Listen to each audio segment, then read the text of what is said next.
This immigration game that Mexico is playing is kind of hilarious.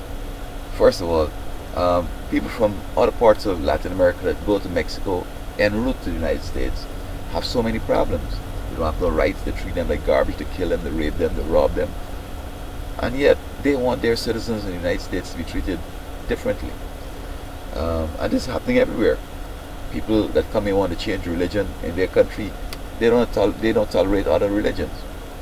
And so this is hilarious the way Mexico is behaving. Mexico is trying to direct American immigration policy, and I'm trying to find out what the ulterior motive is. Now, I noticed that most Latinos or most Mexicans that come up here settle in those former Mexican regions: California, New Mexico, Texas, Arizona, somewhere in Nevada, around there. They said that they have a plan one day that they will go to the United Nations. Say the majority of us here are want to be disassociated with the United States and join with Mexico. I don't think this is too far-fetched, because when I was in California, LA, going back to the Florida, I met a guy and he told me that this is Mexico anyway, so that they should come here and do whatever they want. Though if these same states were part of Mexico, they wouldn't have been as prosperous and as developed as they are, though. So I'm not sure what was the point here. But Mexico holds these citizens that they export as great assets. Now, when they're living in Mexico, there are a lot of problems they face. A Mexican told me that when you're 35 years of age, they fire you and hire youth. So that's the way they create employment. Get rid of the over 35s and hire young people. So those over 35 are hopeless. And so they come out here playing that, oh, I'm so hard working, I want to be a good farmer and a good, pick crops and so on. And this is why they're so desperate in coming over. I mean, I don't know the stats whether most of them are over 35 or what, but they come over here and they try some piracy and they violate the laws and they get up, because we follow the law generally. We hire only Mexicans.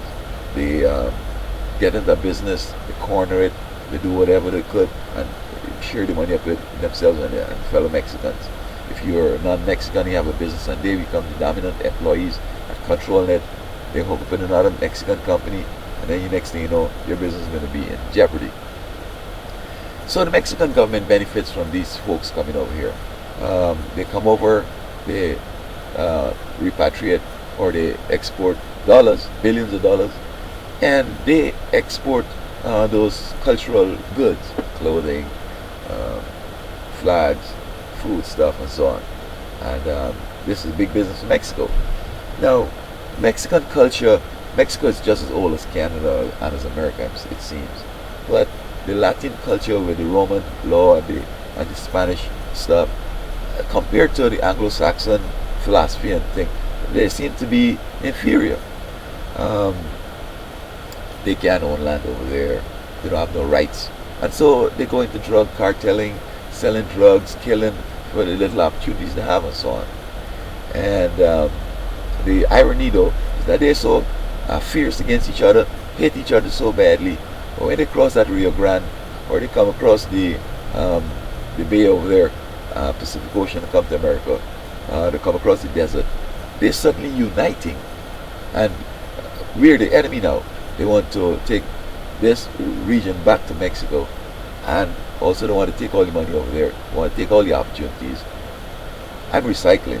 I had been recycling here before some of these Mexicans. I left and went to Puerto Rico 2 years. When I come back, they don't even want me to come back into the recycling game. And it's like they're now the ruling class, and they always come in and checking what you have, looking at my load and so on. I mean, look, another thing. Yesterday, I was trying to go on the scale, and there were some things to my right. They're calling me through. They want me to tear up my vehicle. They want me to scratch it up. I mean, notwithstanding, that's the way they drive. They run down anything. They push the big iron things aside with the vehicles and so forth. They run things and dig up the side and all that. They don't care about vehicles and carrying them and so on.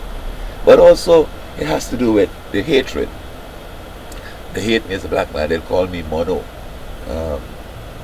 monkey. And And when I was in Florida, I had a lawn care business, pulling my trailer, go out to the bank to cash a check, and they were in the area doing some lawn work. And you know what? They loosened my trailer hitch, so that when I moved off and I went over a hump, the trailer came off. When I was in LA, I'm driving up in Port in Lancaster, and I passed these two Mexicans. They went around the block to come back and watch me in a hard way. Like, you got a trailer with two lawnmowers and you got a business. You know, it's like, come on, this is America. Anybody has a chance. And some of them, the first time they could own a car or even think of owning anything is in America. And what